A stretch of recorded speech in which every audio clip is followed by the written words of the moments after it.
All right, well, let's go ahead and get started. Thanks for joining, everybody.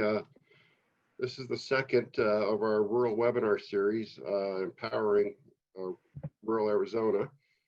Our endeavor here is to bring the resources to you and any updates that may be existing to resources that you already know of.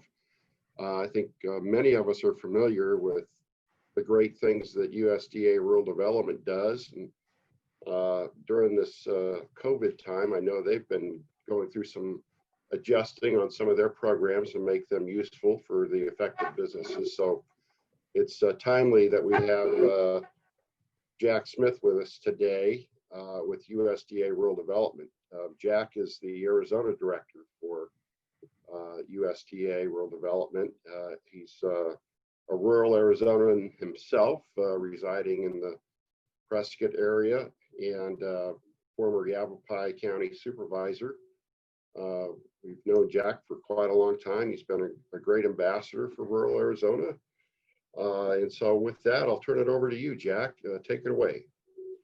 Great, thank you, Keith. I appreciate it. And hello, everybody. My name, as Keith said, is Jack Smith, and I'm the new, I guess not so new, from July last year, I was appointed by the Trump administration as the new state director for USDA Rural Development. And hopefully you know who rural development is. And I do apologize for my background. I'm in a spare bedroom like many of us are right now, kind of trying to conduct business and making sure that we're still doing our outreach on a regular basis. So, but I have a great opportunity right here when I was a county supervisor and I got the call to fill this role.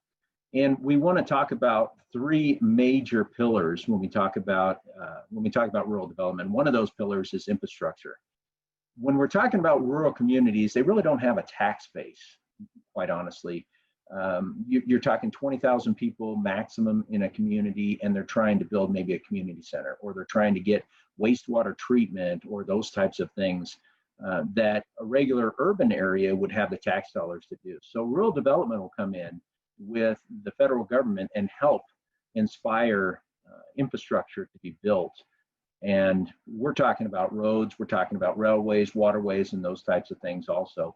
It's all within our portfolio. We have just over 40 programs that we can pull from, whether it be funding in the manner of a loan or a grant.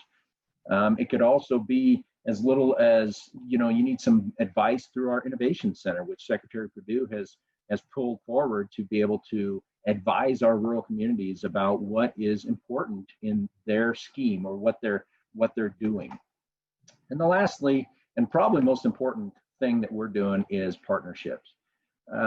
There may not be a thing that rural development can help you with or be a part of, but we have a lot of partnerships like the ACA right here in Phoenix, and the governor's office and the state legislature and elected officials and innovators and all these folks. We value the partnership that they bring to the table because it can help fund these things that are critical to rural Arizona.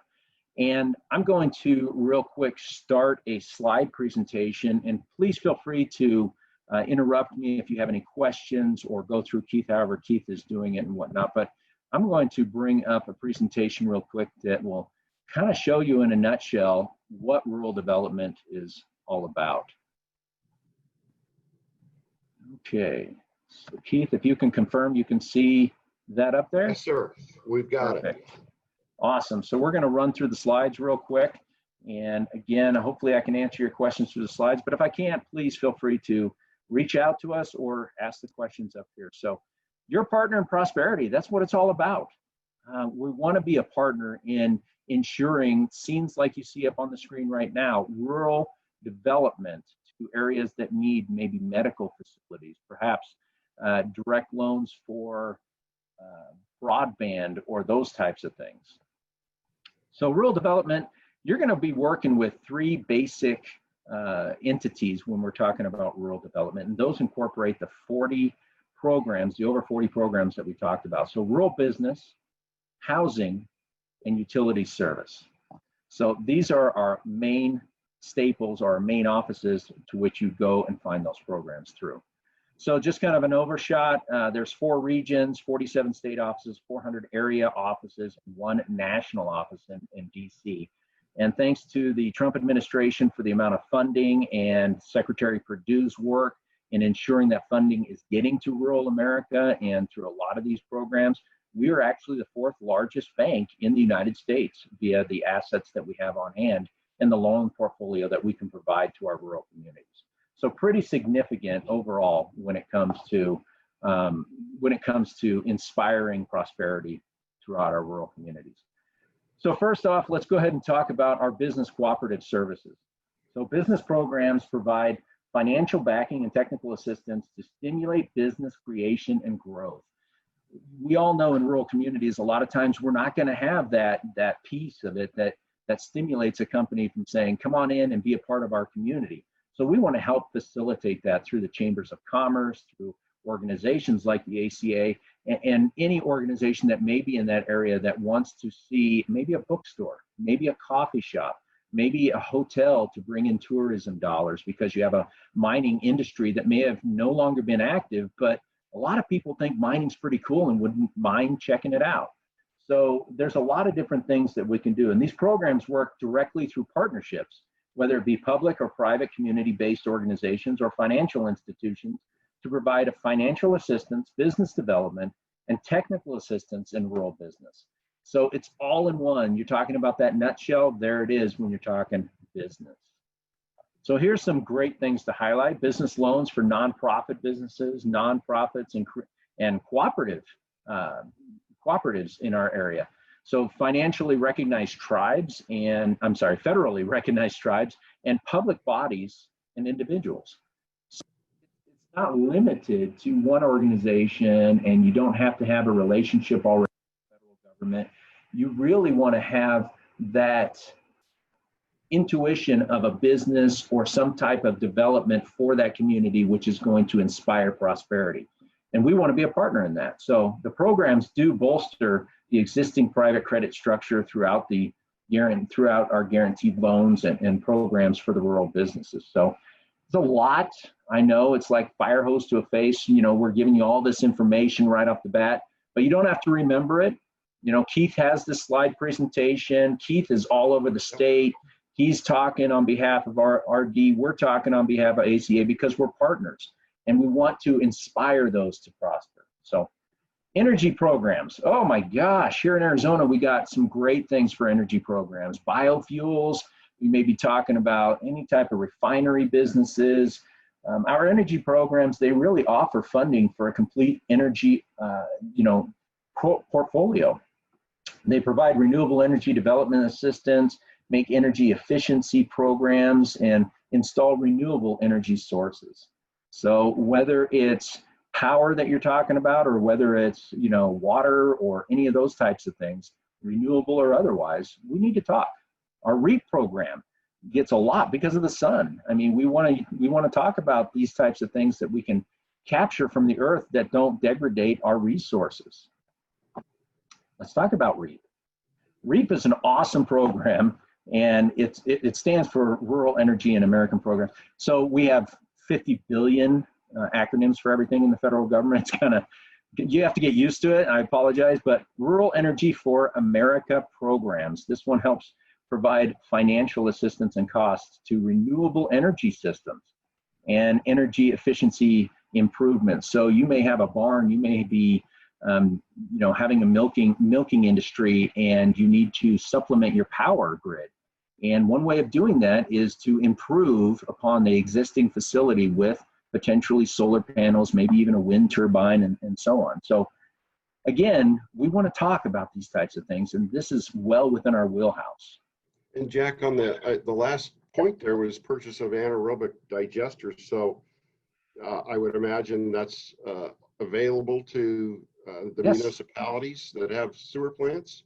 Yeah, and again, there are certain criterias that play into this, Sure. such as population and, you know, those types of things. But yeah, in a nutshell, we want to work together as partners, because a lot of times the wastewater treatment plants or water facilities, piping, and those types of things will come from the rural areas that we can help fund. and we can help, get going. When it runs into an urban area, that's where you're going to be talking about other programs like HUD or, with housing and those types of things. But yeah, the rural areas, I mean, you think about how important it is to have a farm, how important it would be to have people out on the farm who want to have these businesses, whether it be a theater or a hotel for their family to visit, or, maybe a community center where everybody can get together because they don't have much in their community besides housing. We want to inspire schools. We want to inspire hospitals. We want to bring people closer to the ability to have these services right at their fingertips. So pretty cool program. And you can see I'm pretty jazzed about being the director of it. Because it really has the ability to affect people's lives on a day-to-day basis. So thanks for that. No doubt. Yeah. So USDA helps rural residents and new cooperatives to improve on operations and existing ones. It's not just about building our portfolio and making sure that, hey, we got a brand new business out there and we're going to refinance it, or we're going to do this. It's also about inspiring those that are already in place for upgrading or improving upon their current operation. So, and I'll tell you, I may be the person giving this presentation. I'm the person that's out there in the spotlight and demonstrating what housing is all about, or REAP is, or business programs. But the real heroes are the people that stand behind the programs. Those are our program directors and our specialists that are actually driving the programs and are taking the time to go out and meet with individuals one-on-one to make sure these programs are suitable for them. So I want to send a shout out to them. They do a great job. They really do. And I'll double down on that and just say Jeff Hayes and Gary Mack have just been really great to work with over the years. And folks, if you are familiar with them, get to know them. They're very, very helpful. And have a ton of experience. Gary's going to be joining us if he's not already on, but a ton of experience when it comes to business. And talking about knowing the players in the room, that experience is key to knowing what can improve and what can't, because sometimes we don't know what the question is that we need to ask. Sometimes we're just walking in trying to figure out an answer to a question that we don't even have. And that's where that experience comes in. Jeff Hayes, same thing. You're talking community programs. The one person I need you to meet, though, Keith, and she's fairly new as a program director, is Jenny Jovic. She is our housing program director. And housing, boy, we're going to talk about it right here. It's huge, too. It's a huge part of our portfolio. So single-family housing. Direct loans and loan guarantees to help low and moderate income rural Americans buy safe, affordable housing in the rural areas. This is important because they're doing a job that is essential, that is critical to America, whether it be farming, whether it be manufacturing, whether it be these jobs that just, they need a helping hand to get that loan going. The federal government is there to ensure that these folks have a roof over their head. And I know as a supervisor in my past life, this was key because you have to have someplace you can call your home. And you can take off your jacket and kick off your boots and be at home and be at rest. So this is a huge program. Actually, our biggest program in the state of Arizona is housing people. And Jack, on this, are there minimum income requirements or maximum requirements that have to be met? Yeah, absolutely. You'll go through a vetting process to make sure that you meet that criteria. And once that criteria is met, then you move forward in the financing. And as you can see on this slide, no down payment, 100% affordable, fixed rate. Closing costs typically are included. Repair costs are included. We go in and actually do a physical inspection to make sure that that house meets certain requirements with piping or with fire safety, ADA accessibility, those types of things. So it's very important, yeah. Multifamily housing, just as important. Whether it be senior apartment livings or apartments for veterans, again, having a home and a roof over your head is really key. So we provide affordable here I am. I've been talking all morning, I apologize. Multifamily rental housing in rural areas by financing projects that really are geared towards low-income folks. So retirees or disabled or elderly, those types of folks. There's no reason why they can't live in good housing. So again, that's a huge part of our portfolio. So repairs and grants, again, rural development doesn't just deal with the new home or the new multifamily housing. We also want to inspire you to build up your home and build some equity in your home when you purchase it and finance it. So we have access to people with disabilities. So whether it be a roofing or some type of repair that needs to be done, we also have grants that are up to $7,500 for health and safety repairs that are available to seniors age 62 and over that cannot afford a loan. Okay, so many times I've gotten calls to where it's like, you know what, my pipes are leaking, there's nothing I can do, I've got a loan through you guys, I don't have the funding to do that. Well, the federal government and rural development really wants to inspire those people to be living in great, safe environment. So moving on to community facilities, hospitals, we're talking about health centers, schools, daycares, firehouses. A lot of people don't understand that rural development works with a lot of volunteer fire departments that are, you know, whether it be equipment, first responder vehicles, how about education or healthcare? These are very vital to rural communities. And if they don't have them, then they're reaching out to other communities for those services. So rural development can really help you inspire prosperity through making sure you have a great volunteer fire department or a hospital with certified doctors, health clinics, schools, those types of things. So let's get into rural utility services. This one's a pretty big program. Talking about electrical programs, they provide capital and leadership, or we provide capital and leadership to maintain, expand, upgrade, modernize America's vast rural electric infrastructure. Now, tell me that we don't like turning on the lights when we get home. To make sure that that program, it's got to be robust. It's got to be strong enough to face the toughest winds or the, Mother Nature at its worst. We want to make sure that those areas are taken care of. So we work with partners in regards to the electric program. Telecommunications, especially we've seen during the COVID crisis, that this is key to ensuring that we have telemedicine, that we have communication to our folks in our outlying areas, that we're not just relying on a vehicle or some type of way to get down to some other center, but we can actually sit at our home and have that program available to us. Matter of fact, in Arizona, we just got approved for 3 distant learning program or grants that will help certain communities throughout the state to upgrade their current broadband abilities.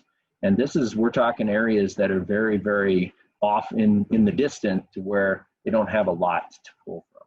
So, and Jack, are these Yep. loans or grants for the electrical and the telecom programs? The DLT stuff is all grant. It's all grants to help inspire upgrades. And that was over $1 million that just came for 3 different entities, believe it or not. The Trump administration has put a very big emphasis on telecommunications in the programs. That's really great to hear. Do those grants, or I should say it another way, are private providers eligible for those grants, or do they have to go to nonprofits and governments? As long as, what typically happens is they'll put in for the program, it comes through me, we approve the program, and then it goes up to our national office for funding. So it can be private, it can be a public partnership, it can be a PPP, it can be just about anything, as long as it's providing a service and it's allowing that service to be utilized by the community. Okay, so hospitals, key point, we want telecommunications and making sure that that's an area that people can utilize through telemedicine. Good question. Yeah, we got a question here from Linda Yes. and Globe asking, who are the 3 entities and can we describe the projects? I'm not sure what 3 entities she's referring to. So I can tell you that, and it's public now, so I guess I can tell you the Cochise Technology District in Cochise County, was one of them. They've got about $155,000. The Cabri Valley Regional Medical Center was just approved for just over $744,000 for a distant DLT grant. And then Benson Hospital was approved for over $377,000 grant. So this, again, is a huge program. And if you have any type of telecommunication or you have any type of industry that requires broadband or those types of things that stretch out to the community, we need to talk. So great question. Terrific. Great. Thank you, Linda. Thank you for the question. Yeah. And water and environmental programs, this is our bread and butter. I mean, when you're talking about programs, we got to have clean, safe drinking water. I mean, here in Yavapai County, we say, you know, whiskey's for drinking and water's for fighting. You know, it's true, because if you don't have water, you don't have life. And it needs to be clean drinking water. And these environmental programs that we have in place, and we work with a lot of different federal agencies to really push these programs through. So if any of you are sitting out there thinking, boy, this is another federal agency, it's going to take 3 years to do this, it's going to take 8 years to do that, we got to go through this type of, you know, I know what you're feeling, but you probably haven't worked with rural development before, because we are mandated to get these programs released quickly and impact that community as fast as possible. So it's really great stuff. Water and wastewater disposal. Again, we're talking water going into the ground, making sure the disposal is proper. Loans and grants and loan guarantees for drinking water, sanitary sewer, and solid waste and storm drain facilities. When you think about when you're driving on a road, a lot of times you don't know about what the infrastructure is under the road and what it took to get it there and what the implications would be if it was to fail. So we want to make sure that we can work in our rural areas with our cities and towns that have about 10,000 people or less. And we want to inspire them to upgrade their systems so that it's not leaking and contaminating maybe potentially groundwater, or, you know, their pipes are maybe degrading and we need to get that stuff going. So those are just a couple of things that we need to support for our rural communities. So in a nutshell, this is our contact information. We are the Arizona State office is right downtown Phoenix on First Avenue, about 6 blocks from where Keith is at. And we like to invade him every once in a while and kind of share stories and whatnot. Through COVID, obviously not as much as we used to, but so this is our contact information, and you can contact me directly, 602-280-8701. My cell phone, I'm going to give you my cell phone number because I think it's important when we're building partnerships that we trust each other, that we can get a hold of each other and not have to go through the rigmarole of roto-dialing or whatever they call it. So my cell phone number is 602-499-7661. And Keith has it. He'll give it to anybody if you ask. But if you ask me again, I will give it to you. One thing we do ask is for you to follow us on Arizona Rural Development on Twitter. If you have a Twitter account, please follow us, like our stuff, share our stuff, all that good stuff. We're at Arizona_RD. So we're trying to get the word out as much as possible. It's amazing how many people don't know what rural development does or that we even exist. So pretty important stuff. So that's it. Well, that's great. the end of my presentation. Very helpful, Jack. I'll ask the folks on the call if they've got any questions to put them in the Q&A or the chat. But can you tell us about, you mentioned 3 of the projects that you recently awarded with the Telecommunications Program. Right. Can you give us some example of some others with some other programs you might have done recently? Some other programs within telecommunications? No, or just in general. Just in general. Anything under. Oh my gosh. Yeah. So, off the top of my head, I can talk about, we've got a facility up here in Yavapai County that is a mental health facility that is receiving some funding and some loan from us in regards to upgrading their facilities and expanding their facilities.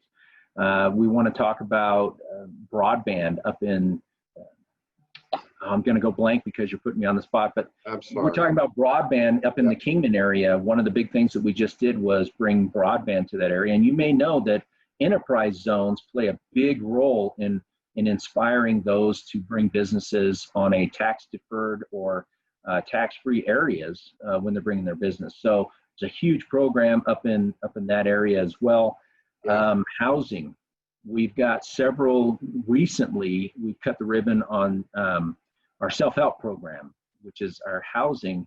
And believe it or not, this really goes back to building a community. When you're talking about some of these farming communities and whatnot, we have a program, it's called the self-help program, and these folks will work 60 to 80% on that house. So they'll work with a contractor from ground up.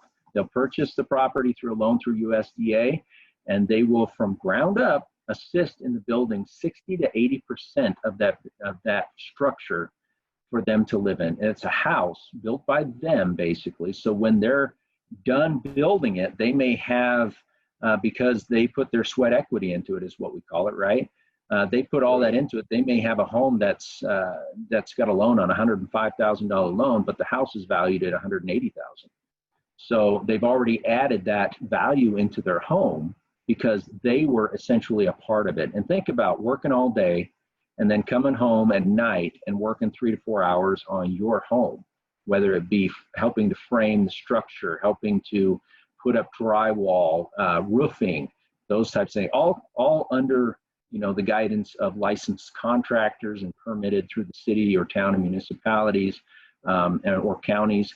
But these are programs that literally give homes to people that they build themselves. And are the qualifiers amazing. For that based on, again, on income levels and Yes. sort of poverty rates in certain areas? Absolutely. Low income areas, areas such as like farming and whatnot. These are seasonal jobs. These, a lot of times you have folks that need some type of housing. And in these areas, you're not having the home builders come down and building tract homes down there. So we've got to do something that inspires people to put themselves at risk, basically. Sure. Right. So, We've got Gary on the line. Finally. Yeah. Hello, Gary. Welcome. You may be on mute, Gary. This guy is one of the best that I've ever met in the business industry. He's going to be coming on here shortly. You watch. And his knowledge base and his drive to do good is just amazing. Gary? Yeah, there you are. Can you guys hear me? There he is. Sir. Oh my God, I couldn't get in earlier. Oh, Sorry about that. Yeah. Well, welcome. Well, thank you. Gary, do you want to talk a little bit about business? Yeah, I sure can. Business programs, we have about actually 13 or 14 programs, and I won't go through all of those due to the limited amount of time, but our bread and butter program, and Jack, you touched on it a little bit earlier, is our business and industry guarantee program, where we basically back commercial loans made by banks to businesses in rural areas that they're not banks, or not loans, I should say, that are not feasible or have issues with repayment, but just need a mitigation type measure, which a guarantee offers to the lender to make that loan in the rural area. So that's really our primary program in business guarantees. We also have a few other grant programs where we work with nonprofit organizations and public bodies that work with small businesses in rural areas, providing grants to those organizations to provide technical assistance and revolving loan funds for those small businesses in the rural areas. Wasn't really prepared to do anything, just answer questions. So, well, Gary, on the business and industry loan guarantee, which is very popular, are there any kind of qualifiers on the type of business or the size of the business? No, we're a little bit different than the SBA. It can be really any type of legally organized business, from a sole proprietorship to a partnership to a limited liability corporation to a cooperative, Okay. even nonprofits. There's no limitation. We can, if the lender wants to make a loan to any of those businesses, they're eligible businesses. And if somebody wanted to pursue that, would they initiate the loan process with the lender first, or would they go through you first? They would initiate the process with the lender. Okay. What a lot of times we do is when folks call us looking for information on the program, we'll send them a list of lenders that we maintain that we've worked with in the guaranteed program, or they've expressed an interest in or are looking for loans to use our program for. So it really is, it's a lender-driven program, and it really begins with the lender looking to make a commercial loan to the business.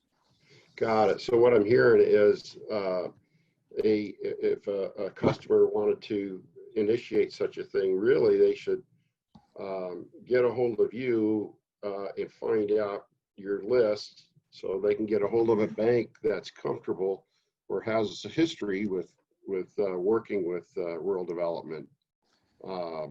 It seems like that might be the smooth way to do it. Yeah, I mean, and that happens quite a bit. We can't really say, hey, use this bank, but No. We can give them a list of 6, 8, list, 10 banks. Yeah. Sure. Yeah. That's great. Sure.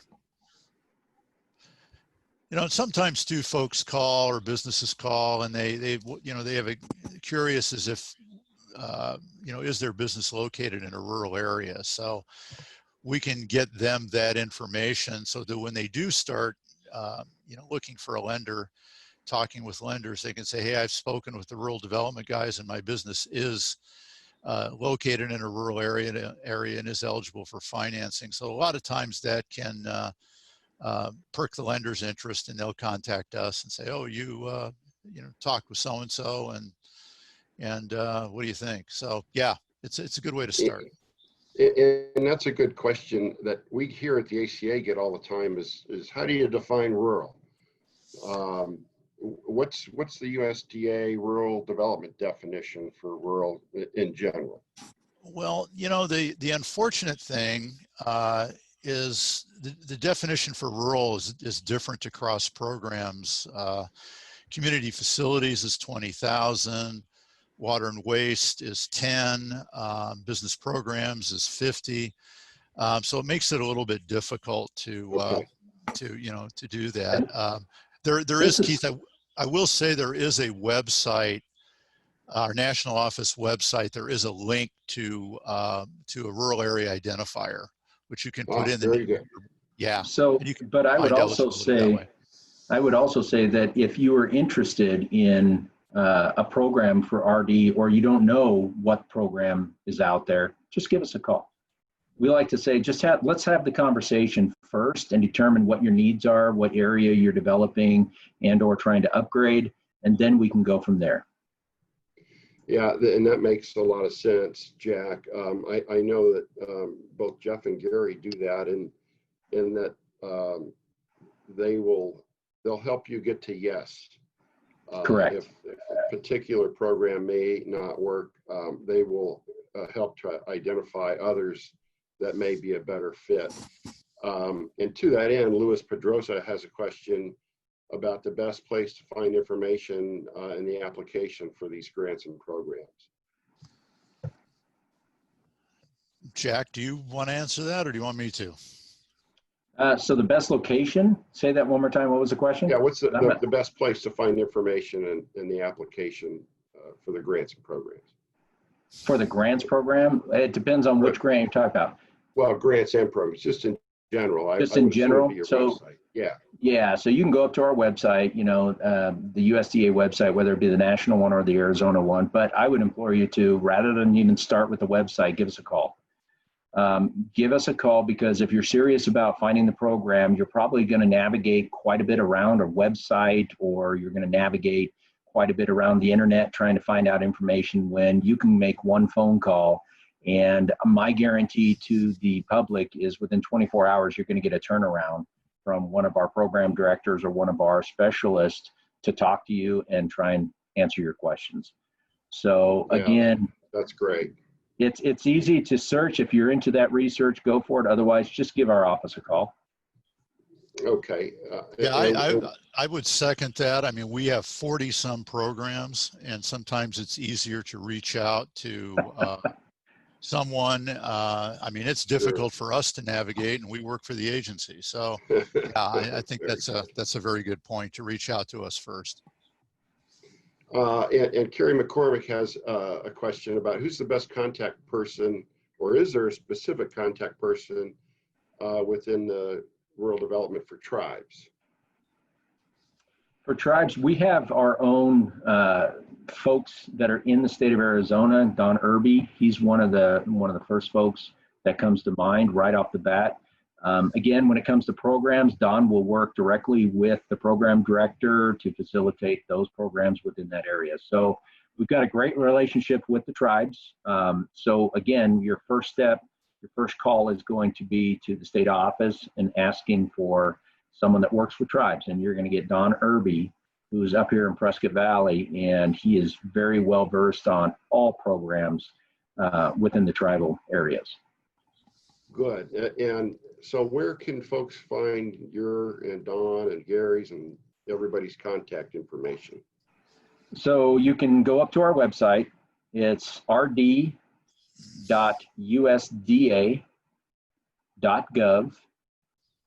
and then /AZ. And again, our main number for the office, which is going to give you kind of a roto, you know, hey, if you want this, press 1, but it's a good starting point if you don't have any of the other numbers. It's 602-280-8702. So again, and we're no wrong door. You know, you've heard those programs, there's no wrong door. So whatever door you come to in rural development, even if it's you're going to the business guys, you're calling Gary Mack and you're actually wanting a wastewater treatment plant. We're not just going to tell you, nope, you got the wrong answer. We're actually going to connect you with the people that will get you to that program. That's refreshing.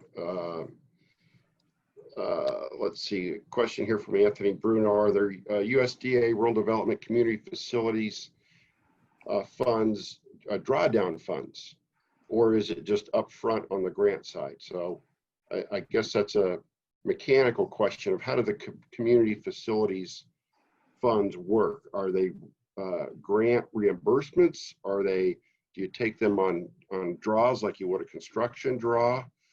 How does that work? So again, specific to whatever you're doing, whatever your project is, and what funding is available for that time. A lot of our grants are not paid back. They are grants, they're true grants, but a lot of them come with the loan capability. So it's a combination of loan grant. So again, whatever your program is, and Jeff would be able to, and maybe even Gary could speak more to this, but whatever your program is and whatever your needs were, it would be catered towards that. I know Jeff's told me many times that, you know, we've got this loan that's outstanding for this water treatment plant. And along with that loan came these grants that he was able to get for the research that needed to be done, the studies that needed to be completed for the federal government, and those types of things that a lot of times will push your funding over from what your total cost would be. Right. Yeah. Gary, yeah, Keith, I haven't worked community programs for about 15 years, but or more. But usually it's done by reimbursement. I see. Yeah. Okay, and that. Yeah, you're basically going to sit down and have a roadmap of you know how costs will be paid at certain stages of the project as it's completed. Yeah. Right. Okay, makes sense. Yeah. Let's see here if we got any others. I see one here that says, what office? Let's see. What office? I don't see that one. Maybe you can take a shot at answering it. Kay, I'm not sure what you mean by what office, maybe about something we were talking about. Contact information. Oh, thanks. Already answered my question. Perfect. Contact information again, rural development, if you need to go up on our website, is it's www.rd.usda.gov/AZ. And that'll get you all the contact information and all that stuff as well. Got a question here from Paul Narrow. How do the loan interest rates compare with the SBA? Gary? Yeah, is he referring to the guaranteed program, I would assume? I would imagine.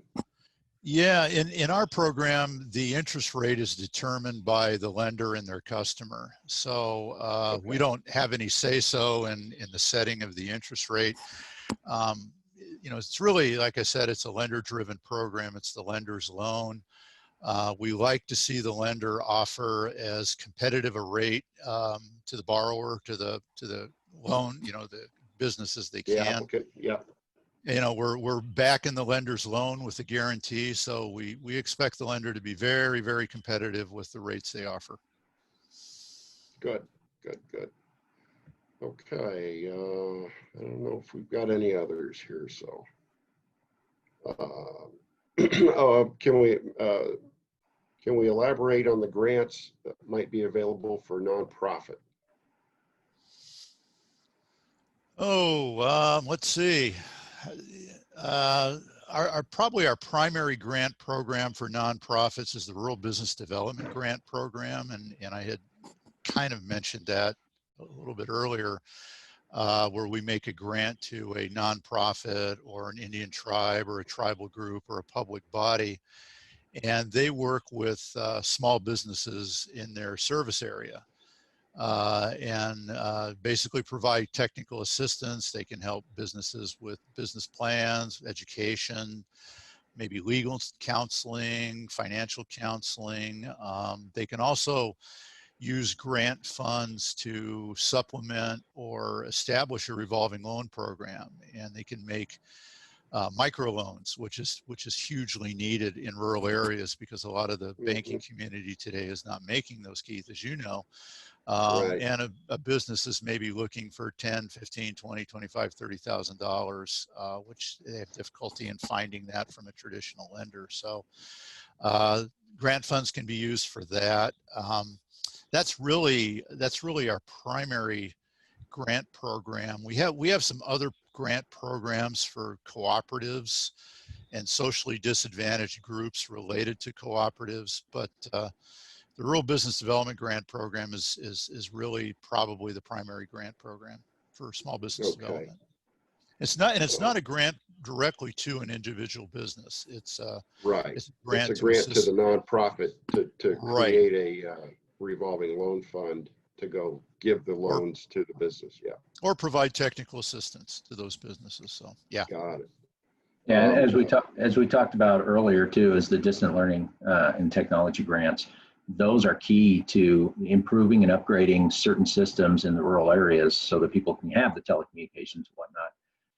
So those are, typically a lot of times they're matching funds or, they've reached out earlier with a project and here we go. Federal government and the Trump administration has been adamant that these rural areas need to have these types of communications.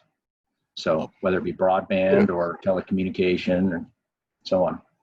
And to that end, what we found here, Jack, is that hotspots for these for the rural schools to give out to the parents have been really effective, really helpful in the immediate term.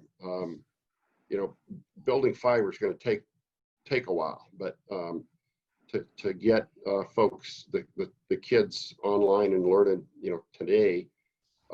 The hotspots go a long way. Yeah, they really do. And to that point, the state of Arizona, the governor, as you know, Keith, has been very instrumental in, hey, when we build a road, let's put all of it into it. Let's not just build a road. Let's put some infrastructure that allows for fiber to be, in that roadway.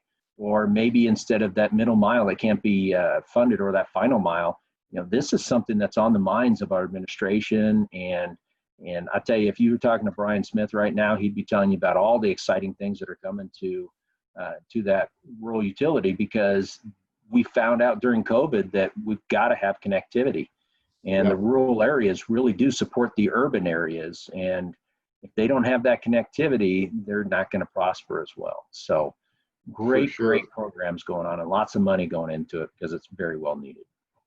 Paul Narrow again has a question about the Rural Placemaking Innovation Challenge, and what constitutes in-kind contributions. Is that staff time based on salary, project coordination, that kind of thing? That isn't one of our programs. Right. I was about to. Development. Yeah. Okay. All right. Well, that was a test. That was a test to see if you knew all 40 of your programs. That was pretty good, Keith. So no, unfortunately not. Okay. I can tell you that a lot of our funding and whatnot are specific to projects. They don't cover a lot of those types of things. For that, you probably have to go to SBA or a different program. Gotcha. Steve North is asking about events and convention centers in rural communities. If they're owned by a municipality, is that something that the community facilities loan could fund? Sure. Yeah, sure. Yeah, absolutely. Any type of community centers, anything that inspires or is utilized for the community can absolutely be a part of that portfolio. You bet. Great. Yeah, that's great. Farmers markets. Think about farmers markets. Oh yeah. I mean, what does that bring to the community? You know, if they may not have a grocery store, farmers market's all they have. So even something as basic as, bringing fruits and vegetables out of the farm and into a market. Sure. Makes sense. That community. Yeah. Makes sense. Well, good. I don't see any more questions. So for everybody on the call, we'll be posting this on our website on the webinars page. So you can go there and copy the link and send it out in case you missed it or you want to send it to folks. Let me see. Our next webinar will be on September 8th, and we're going to have representative from the FDIC come and talk about the Community Reinvestment Act and what kind of things can be done with those funds and how it works. So appreciate everybody being on the call today, and we will see you soon, I hope. Thank you, Jack. Thank you, Gary. Thanks, Keith. Appreciate it. Thanks, Keith. Great. Take care.